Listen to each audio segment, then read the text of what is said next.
Bismillahirrahmanirrahim. Assalamualaikum warahmatullahi wabarakatuh. Waalaikumsalam warahmatullahi wabarakatuh. Baik.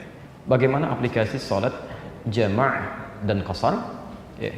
Contoh kasus di perjalanan, di tempat tujuan, di Mekah atau Madinah, di tempat asal setiba dari perjalanan. Baik. Ada pertanyaan dari saudara atau saudari kita terkait tentang persoalan salat jama' qasar. Baik, kita buka dulu pemahamannya dari sumber dalil baik dari Al-Quran ataupun Sunnah Rasulullah SAW untuk memahamkan dulu berbagai istilah-istilah yang sekiranya hadir kepada kita. Baik, saya tidak menginginkan ada di antara kita hafal istilah tapi tidak memahaminya, ya, atau misalnya mendengar informasi tapi tidak bisa memaknainya. Jadi biasakan apapun yang kita dapatkan kita mesti paham itu, ya, maksudnya kemana, arahnya kemana. Dan tidak harus hafal istilahnya, yang penting mengerti apa maksudnya. Baik, sekarang ada istilah jama' qasar. Kita harus bedah dulu apa itu jama', apa itu qasar, apa itu jama' qasar. Baru menghadirkan kapan situasi itu dihadirkan. Baik, Quran surah ke-4 misalnya. Kita ambil An-Nisa, Quran surah ke-4 ayat 101. Posisi paling kiri sebelah bawah. Di Musab.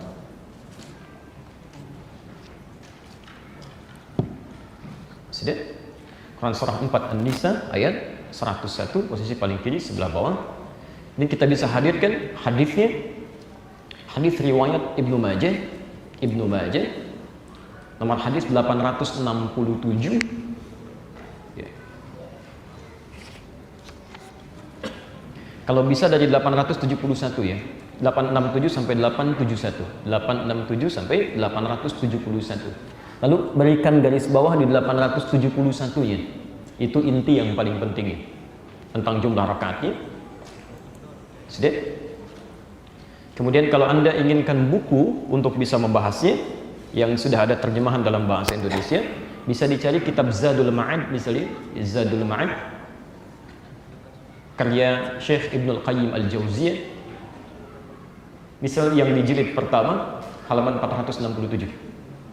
Jilid pertama halaman 467. Baik, kita buka dulu gambarnya. Pertama, Bapak Ibu sekalian, ada 3 istilah yang harus kita bedakan. Ada jama', ada qasar, kemudian ada jama' dan qasar. Semua ini terkait dengan persoalan salat. Teori dasar dalam salat, Allah meminta kepada kita untuk menjaga semua waktu salat, tunaikan sesuai dengan waktunya. Ini teori dasarnya. Ya, itu bisa ditemukan misal di Quran surah kedua Al-Baqarah ayat 238, posisi paling kanan sebelah atas. Ya, di situ Allah berfirman, "Hafizu 'alas salawati was salatil wusta wa qumu lillahi qanitin." Hafizu, ini hafizu 'alas salawat, jaga betul waktu-waktu salat. Bentuknya di situ jama', ya. Bentuknya di situ jama'. Hafizu 'alas salawat. Hafizu 'alas salawat. Hafizu 'alas salawat.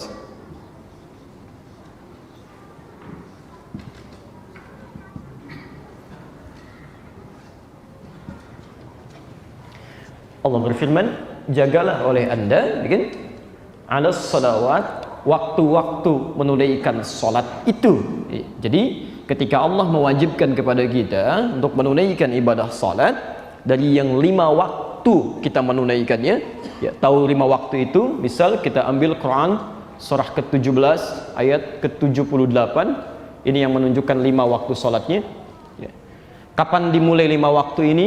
Anda bisa temukan di Quran surah ke-11 ayat 114 misalnya. Ya. Dari mulai subuh sampai dengan isya'nya. Allah minta jaga ini semaksimal mungkin, jangan sampai ditinggalkan. Ini teori asalnya. Ya, apapun keadaannya. Ya, apapun keadaannya. Baik itu dalam keadaan Anda sedang hadir, muqim di satu tempat, ataupun sedang dalam melakukan perjalanan, baik dalam keadaan mampu berdiri, sedang duduk, ataupun tidak bisa keduanya, bisa dilakukan dengan berbaring. Yang penting jangan sampai Anda tinggalkan waktu ini. Baik, yang 5 waktu ini yang disebutkan di Quran surah ke-17 ayat ke-78 ditegaskan di Quran surah ke-11 Hud ayat 114, ya, maka dirinci oleh hadis-hadis Nabi sallallahu alaihi wasallam dengan jumlah rakaatnya. Baik, kita mulai misalnya dengan salat subuh, kita ketahui berapa rakaat? 2 rakaat. Zuhur berapa rakaat? 4 rakaat. Asar berapa rakaat? 4 rakaat. Maghrib 3 rakaat. Isya kemudian 4 rakaat. Nah, teman-teman sekalian, ada kondisi-kondisi tertentu yang saat kita akan menunaikannya dihadapkan pada keadaan yang tidak seperti biasanya. Misal, Anda biasa menunaikan ibadah misalnya, Masya Allah, salat zuhur, salat asar, tepat pada waktunya. Zuhur di waktu zuhur, asar di waktu asar. Hanya qadar Allah dalam keadaan tertentu, Anda mesti menunaikan misalnya satu perjalanan tertentu, ya, yang dengan perjalanan ini ada situasi-situasi yang menjadikan di antara waktu sholat ini tidak bisa ditunaikan tepat pada waktunya. Anda terkena macet, kalau sampai ke tujuan waktu asar sudah lewat, kan? Atau misalnya Anda tidak bepergian, tapi situasinya tidak memungkinkan Anda menunaikan sholat dimaksud tepat pada waktunya atau dengan jumlah yang sama. Ya, seorang dokter akan melakukan tindakan. Ya, begitu saat dia akan operasi dimulai, diprediksi tindakan itu dari mulai zuhur sampai dengan menjelang maghrib melewati batas asar. Dia tidak safar, tapi ada kondisi tertentu yang tidak bisa dia lakukan, ya, maaf, dan tidak bisa mengerjakan sholat seperti halnya pada waktu yang semestinya yang telah ditetapkan semula. Bagaimana situasinya? Maka dalam hal inilah kemudian muncul tuntunan-tuntunan Al-Quran dan hadis-hadis Nabi Sallallahu Alaihi Wasallam untuk memberikan solusi. Kita mulai dari yang pertama dulu. Ada situasi, saya agak lambatkan sedikit.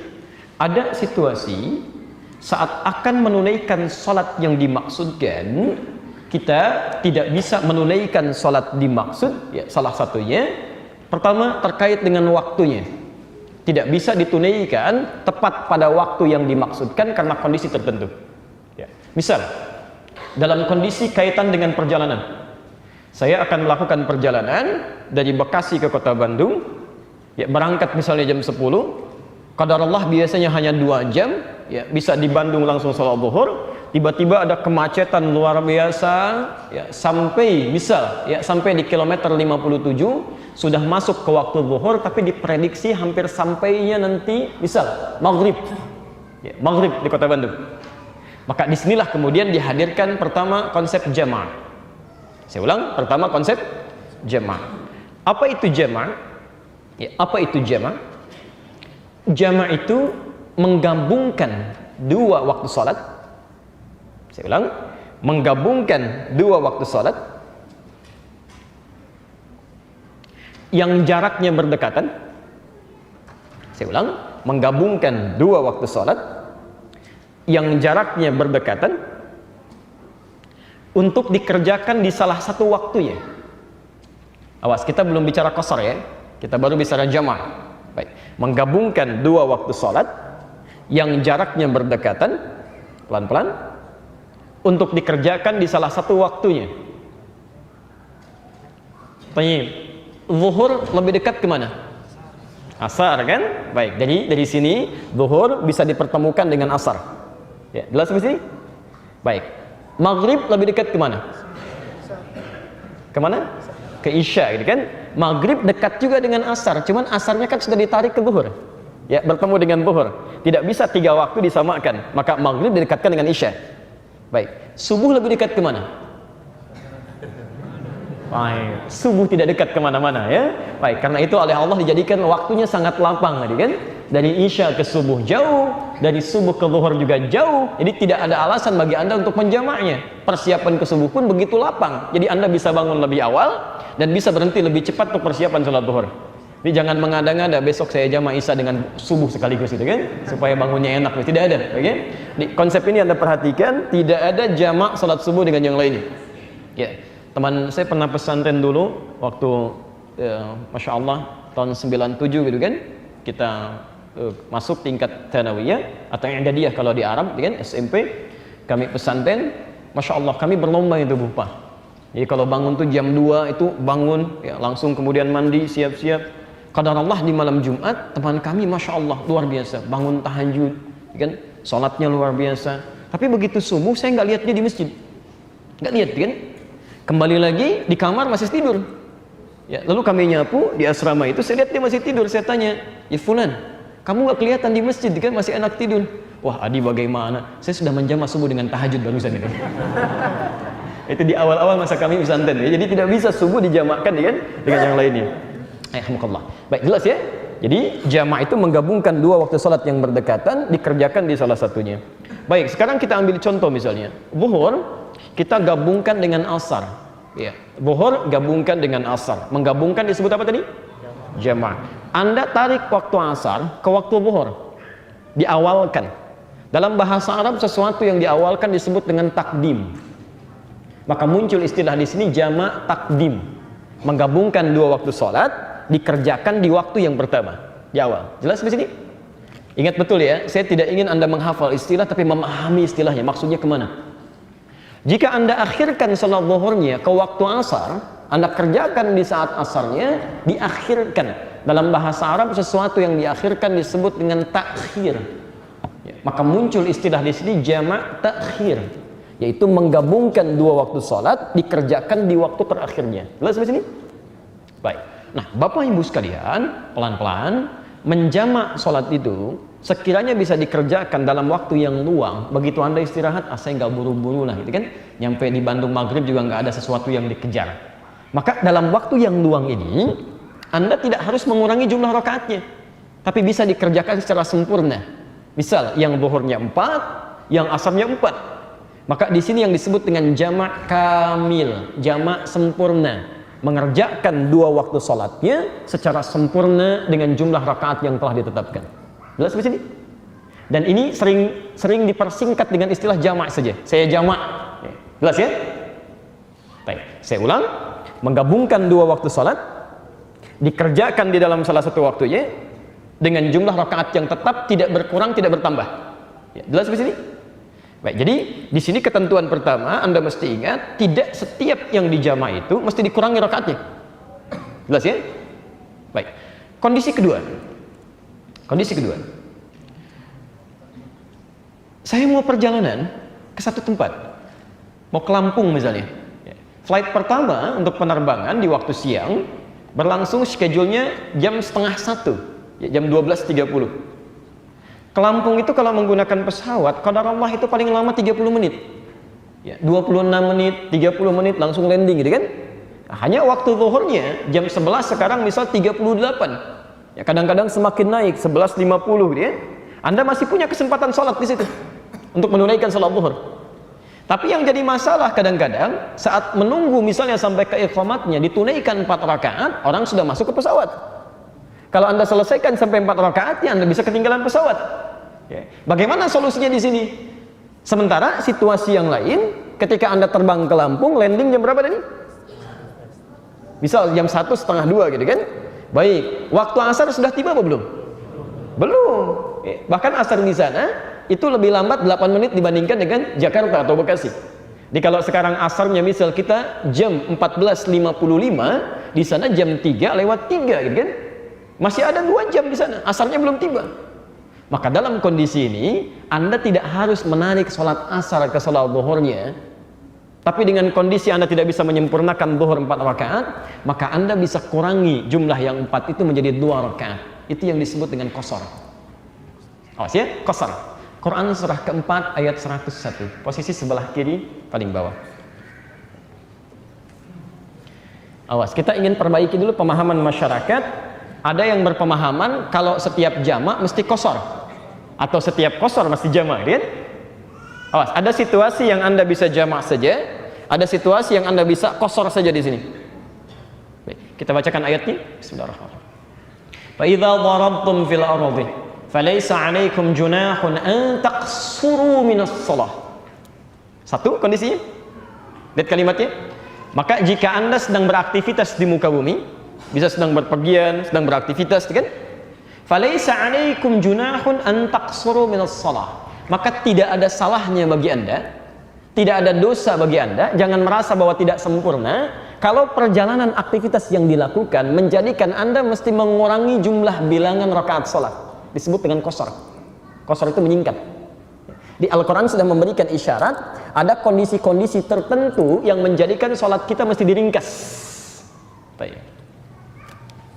Bismillah. Saya perlambat. Tadi yang pertama sholatnya apa namanya? Jama'. Oke. Yang kedua apa tadi istilah Qur'annya? Qasar. Nah. Mohon fokus Bapak Ibu sekalian. Saya ingin sekali Anda bisa paham dengan apa yang kami sampaikan, dan pemirsa Akhir TV dimanapun Anda berada. Kami tidak menginginkan Anda menghafal tapi memahami konteksnya. Ya. Dia ada manusia mensana in corpore sano, ya kan? Neranginnya ke sana, ditulisnya ke sono, gitu kan? Nah, ini yang jadi masalah. Baik. Atau diterangkan ke sana, pahamnya ke sono, ya. Ini yang pertama. Ini gabungan, menggabungkan dua waktu salat, dikerjakan di salah satunya. Ada yang diawalkan disebut takdim, diakhirkan disebut dengan takhir. Qasar, ini istilah Quran. Quran surah ke 4 ayat 101. Kan posisi paling kiri sebelah bawah, ya. Wa idza darabtum fil ardi, kalau Anda melakukan perjalanan aktivitas di muka bumi, falaisa 'alaikum junahun an taqsuru minas shalah. Ada situasi-situasi yang menjadikan Anda bisa menyingkat waktu salat dan tidak ada salahnya di situ. Enggak ada dosa, kan? Baik. Muncul istilah qasar. Menyingkat. Baik. Perhatikan pelan-pelan ayat ini. Perhatikan pelan-pelan, ya. Satu, ada kalimat qasar, menyingkat. Salat apa yang disingkat dan menjadi berapa rakaat saat kita akan menyingkatnya? Wah, karena di sini Quran tidak menjelaskan, kan? Baik, kira-kira yang bisa diqasar salat apa saja? Berapa rakaat? Tahu dari mana? Tidak usah ngarang, ya. Kita lihat ke Ibnu Majah, nomor hadis 871 dari Ibnu Umar, oke? Ada hadis riwayat Ibnu Umar radhiyallahu taala anhuma, kan? Riwayat disambungkan atau disebutkan oleh Ibnu Majah di kitabnya, nomor hadis 871, itu yang paling utama yang tadi saya katakan garis bawahi. Kata beliau, sahibtu Rasulullah sallallahu alaihi wasallam fi safari. Saya seringkali menemani Rasulullah sallallahu alaihi wasallam dalam satu perjalanan yang cukup jauh. Hati-hati, fala yazidu ala rak'ataini. Maka beliau tidak pernah menambah dalam salatnya lebih dari 2 rakaat. Lebih dari 2 rakaat. Baik. Maka kalimat hadis ini memberikan kesan kepada kita, salat yang disingkat itu jumlah bilangannya dijadikan menjadi berapa rakaat? 2 rakaat. Ini satu. Apa yang disingkat? Apa yang disingkat? Baik, karena kondisinya, kata para ulama, menyebutkan jumlah bilangan singkatannya sampai dengan 2 rakaat, artinya salat yang boleh disingkat itu dipersingkat bilangannya menjadi 2 rakaat, yaitu secara konsekuensi logisnya salat-salat yang lebih bilangannya dari 2 rakaat. Jadi kalau ada salat misalnya bilangannya pas 2 rakaat, itu tidak ada dipersingkat lagi. Jelas, ya? Subuh berapa rakaat? Keterlaluan kalau Anda kosor juga, gitu kan? Baik, subuh 2 rakaat, Anda pengen kosor sampai 1 rakaat, ya? Masya Allah, itu tidak ada. Nah, sekarang yang di atas 2 rakaat itu apa saja salatnya? Baik, zuhur, ini kan 4 rakaat, kemudian asar berapa rakaat? 4 rakaat, maghrib 3 rakaat, kemudian isya berapa? 4 rakaat. Nah, fokus teman-teman sekalian. Jadi diisyaratkan oleh hadis Nabi SAW, riwayat Ibnu Umar, menyingkat salat yang bilangannya lebih dari 2 rakaat menjadi berapa? 2 rakaat. Apakah semua salat ini boleh disingkat jadi 2 rakaat? Ternyata tidak. Pada prakteknya Nabi menjadikan salat-salat ini menjadi 2 rakaat jika, awas catat ini, jumlah bilangan salatnya lebih dari 2 rakaat dan sifatnya genap bukan ganjil. Saya ulang, sifatnya genap bukan ganjil, ya. Jadi langsung dibagi pada 2 bagian dan menghasilkan 2 rakaat di situ. Baik. Kita lihat yang genap di sini, zuhur genap 4 berarti bisa, ya. Asar bisa. Maghrib 3 rakaat bentuknya atau sifatnya ganjil, jadi tidak bisa mengqasar salat maghrib. Gak ada maghrib bagi 2, 3 bagi 2, 1,5 gitu kan. Begitu ruku langsung salam, itu tidak ada. Oke. Nah, pelan-pelan isya bisa. Jadi kita bertemu sekarang, ya, kita paham, ya. Baik. Kalimat qasar dalam Al-Quran menyingkat waktu sholat, jumlahnya 2 rakaat. Berapa yang disingkat ditemukan dalam riwayat hadis. Sholat-sholat yang lebih daripada 2 rakaat dengan bilangan yang genap. Jelas di sini? Jelas. Teruskan. Dalam kondisi apa kita kemudian bisa mengqasar sholat? Satu, bahasa Qurannya. Idza darabtum fil ardi. Jika Anda sedang beraktivitas di muka bumi, ya, melakukan perjalanan. Ya, diistilahkan dalam bahasa hadis safar. Safar. Perjalanan yang cukup jauh yang memengaruhi zona waktu. Ya, waktu bisa berubah gitu kan? Baik, pelan-pelan. Ini satu. Yang kedua, fala junaha 'alaikum an taqsuru minas shalah in khiftum. Ada kalimat in khiftum. Ya, jika Anda khawatir. Jika Anda khawatir, kata para ulama, kalimat in khiftum, jika Anda khawatir, kalau dipisahkan dengan kalimat safar, ada kondisi-kondisi tertentu yang saat kita tidak safar, cuma ada kekhawatiran kalau tidak mengqasar, jadi persoalan misalnya. Ya, misal, seperti tadi ada dokter gitu kan, kemudian dia akan melakukan tindakannya harus segera dilakukan, tapi tidak sampai waktu asar misalnya. Ya, zuhur, tapi harus cepat. Pasien darurat sekarang misalnya kan. Tayyib, qadar Allah dia mau sholat. Ya, masih ada waktu misalnya 5 menit kan, atau 2 menit. Dia bisa lakukan qasarnya sekalipun dalam kondisi, mohon maaf, tidak dengan jamaknya. Ya, langsung zuhur misalnya jadikan 2 rakaat. Pelan-pelan. Atau kondisi berbeda. Ada in khiftum dari kata khauf, khawatir. Ya, kondisi peperangan, ya, kan tidak sedang safar ya. Ya, Anda sedang peperangan, terjadi misalnya peperangan tertentu, tiba waktu sholat, Anda boleh dirikan. Bahkan istilahnya sholat khauf di sini. Ya, sholat khauf. Jadi begitu sedang Anda tunaikan, Anda bisa qasar, nanti sifatnya beda dengan sholat seperti biasa. Jadi begitu yang di depan misalnya sujud, di belakang masih berdiri. Nanti begitu yang di depannya bangkit, di belakang baru sujud. Diatur di ayat setelahnya. Di ayat 102-nya. Nah, teman-teman sekalian, dalam kondisi seseorang sedang berperang di sini, sekalipun tidak dalam keadaan safar, dia boleh mengqasar waktu sholatnya, menjadikan yang 4 ini menjadi 2 rakaat. Jelas di sini? Baik, awas hati-hati ya. Misal tidak menjadi beban gitu ya. Begitu Anda lewatkan ditambah jumlahnya menjadi sempurna, tiba-tiba, maaf, kondisi yang dimaksudkan khauf itu darurat namanya. Hal darurat tertentu.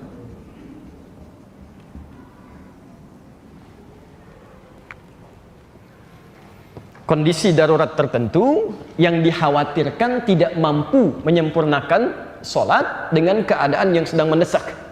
Ya, jelas ya? Ada keadaan sangat mendesak, tidak bisa kemudian Anda tinggalkan itu karena membahayakan sifatnya, maka boleh kemudian dijadikan sholat yang sempurna itu 4 rakaat menjadi qasar. Ya, 2 rakaat. Sekalipun tidak harus menjamak sholat yang lainnya. Jelas di sini? Baik. Jadi ada yang pertama situasi safar, yang kedua situasi darurat tertentu, ya, yang menjadikan Anda bisa menjadikan bilangan jadi 2 rakaat sekalipun tidak harus menambah dengan sholat yang setelahnya atau sholat asar atau yang lainnya. Ya, jelas di sini? Baik. Jadi ini yang kedua yang disebut dengan sholat qasar. Satu sholat apa namanya? Jamaah. Yang kedua apa? Qasar. Baik. Yang ketiga, ada kondisi yang memaksa Anda atau menjadikan Anda mesti menggabungkan keduanya. Ya, jamaah plus qasar. Saya ulang, jamak plus qasar. Pertama jamak saja, kedua qasar saja, yang ketiga jamak dan qasar sekaligus. Allahu Akbar. Anda ingin ke Bandung dari kilometer 57, macetnya luar biasa, diduga sampai sana maghrib gitu kan.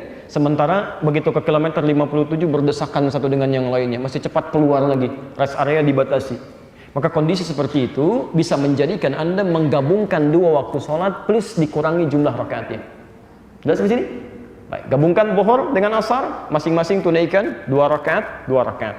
Ini yang disebut dengan jamak qasar. Jelas? Anda tidak sedang dalam perjalanan, ada kondisi darurat tertentu. Ya, Anda seorang dokter mesti melakukan tindakan. Oh, ini panjang nampaknya operasinya nih. Dari mulai zuhur sampai menjelang maghrib. Masya Allah, kalau Anda teruskan misalnya, ya maaf, untuk menunaikan waktu sholat di sholat asar, jadi masalah pada pasien. Begitu zuhur diamati, sudah sholat zuhur, asar belum? Ya, begitu dibuka, dilihat jantungnya, asar berkumandang. Allahu Akbar, Allahu Akbar. Maaf Pak ya, saya harus sholat dulu, nanti saya balik lagi ke sini. Nggak bisa. Jadi berbahaya nanti ya kan? Maka Anda bisa tarik waktu asar ke waktu zuhur sekalipun tidak safar, Anda tunaikan 2 rakaat disebut dengan jama' qasar. Jelas di sini? Baik. Jadi ada salat jamaah kalau situasinya tidak menuntut Anda harus qasar karena Anda sedang santai. Ada situasi qasar yang tidak harus menggabungkan dengan salat setelahnya karena waktu yang Anda tiba di tempat tujuan belum sampai ke waktu salat setelahnya. Dan ada yang ketiga, jama' dengan qasar, menggabungkan 2 waktu salat dan dikurangi jumlah rakaatnya jika kondisinya mengharuskan itu dilakukan. Baik, itu bisa dilakukan di mana saja, tidak harus sesuai dengan pertanyaan ini. Misal ada antara Mekah dengan Madinah, tidak harus ke Mekah ke Madinah ketika Anda mau mengqasar. Mungkin ketika Anda di Bekasi pun, misal Anda bisa qasar. Ya, tidak harus ke tanah suci, mungkin sedang di tanah kusir, Anda bisa mengqasar atau menjama' gitu kan? Jelas ya? Insyaallah.